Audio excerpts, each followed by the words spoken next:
Good morning everyone. आज के व्याख्यान के अंतर्गत हम रेशियो एनालिसिस यानी अनुपात विश्लेषण के अंतर्गत earning ratios and dividend ratios को एक उदाहरण की सहायता से समझेंगे। जैसा कि हमने अपने पिछले व्याख्यान के अंतर्गत अध्ययन किया था कि ओनरशिप रेशियोज को अध्ययन की दृष्टि से 3 वर्गों में वर्गीकृत किया गया। Number A capital structure ratio, number be earning ratios और number C dividend ratios.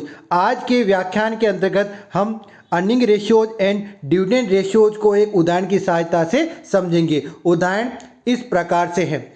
The KK limited supplied the following information related with their financial year ending 31 March 2007। कहने का अर्थ यह है कि केके लिमिटेड का आपको वित्तीय विवरण दे रखा है जिसमें आपको निम्न सूचना दे रखी है। Number 1 equity dividend paid 60% of EAT less preference dividend. कहने का अर्थ यह है कि जो अपने पास अर्निंग आफ्टर टैक्स है उसमें से अपने को प्रेफरेंस का डिविडेंड घटाकर उसका 60% हमें इक्विटी को डिविडेंड देना है। Number 2 market value per share आपको दे रखा है 142 rupees. Number 3 number of issues equity share आपको दे रखे 40,000 share of RS 100 each.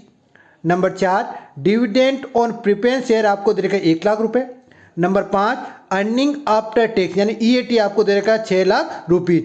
You are required to calculate the following ratio यानी आपको निम्न अनुपातों की गणना करनी है। Number A earning per share, number B price earning ratio, number C capitalisation ratio और earning yield ratio, number D dividend yield ratio और number E pay out ratio. Number A earning per share यानी EPS ज्ञात करने का formula होता है EAT यानी earning after tax minus dividend of preference share बटा नंबर ऑफ इक्विटी शेयर। आपको प्रश्न में EAT दे रखा 6 लाख और प्रेफरेंस का डिविडेंड दे रखा 1 लाख, तो 6 लाख माइनस 1 लाख बटा नंबर ऑफ इक्विटी शेयर दे रखा आपको 40,000, तो 6 लाख माइनस 1 लाख भागित 40,000 तो अपने पास आएंगे 12.5 रुपीज। यह आ गया earning per share. Number B price earning ratio.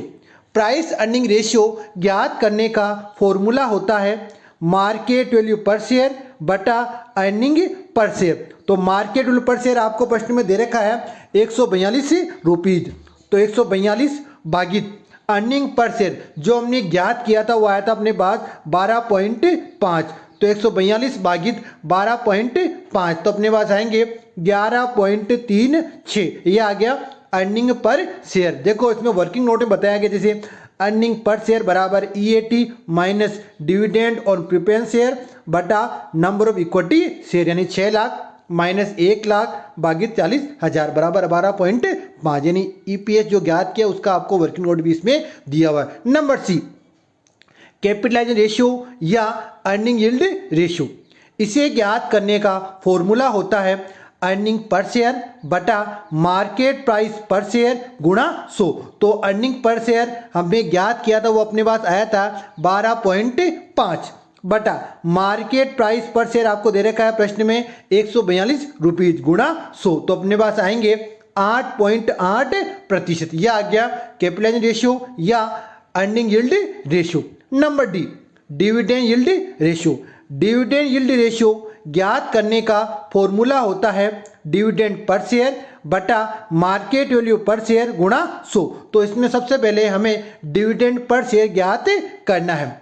Dividend per share ज्ञात करने का फॉर्मूला होता है इक्विटी डिविडेंड पेड बटा नंबर ऑफ इक्विटी शेयर। देखो इक्विटी डिविडेंड पेड के बारे में प्रश्न में कहा हुआ था कि 60% of EAT less preference dividend. कहने का अर्थ है कि जो अपने पास EAT है यानी कितना 6 लाख उसमें से अपने को प्रेफरेंस का डिविडेंड 1 लाख कम करना है और जो शेष बचेगा उसका आपको 60% इक्विटी का डिविडेंड पेड करना है। तो देखिए इसमें 6 लाख माइनस 1 लाख इंटू 60% तो अपने पास आएंगे 3 लाख और नंबर ऑफ इक्विटी आपको दे रखे 40,000, तो 3 लाख भागित 40,000 तो अपने पास आएंगे 7.5 रुपीज। ये आ गया आपके डिविडेंड पर शेयर। तो डिविडेंड यील्ड रेशियो ज्ञात करना है तो इसमें मान लिखिए डिविडेंड पर शेयर अपने पास आया था 7.5 और मार्केट वैल्यू पर शेयर अपने पास आया था 142 रुपीज गुणा 100, तो अपने पास आएंगे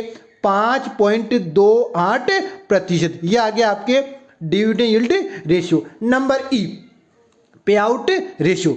पे आउट रेशियो ज्ञात करने का फॉर्मूला होता है डिविडेंड पर शेयर बटा अर्निंग पर शेयर गुणा 100। तो डिविडेंड पर शेयर जो हमने ज्ञात किया था पिछले रेशियो में वो आया था 7.5 बटा अर्निंग पर शेयर वो भी हमने ज्ञात किया था, वो अपने पास आया था 12.5 गुणा 100, तो अपने पास आएंगे 60%।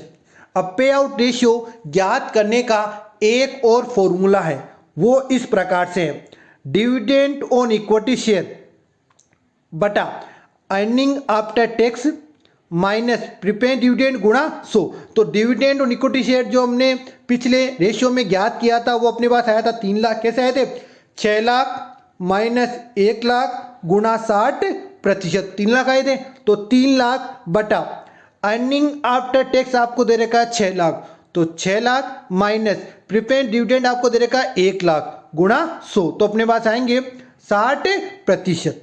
इस प्रकार आज के व्याख्यान के द्वारा हमने earning ratios and dividend ratios, कहने का अर्थ है कि जो अपने उपार्जन अनुपात और लाभांश अनुपातों को हमने एक उदाहरण की सहायता से समझा। धन्यवाद।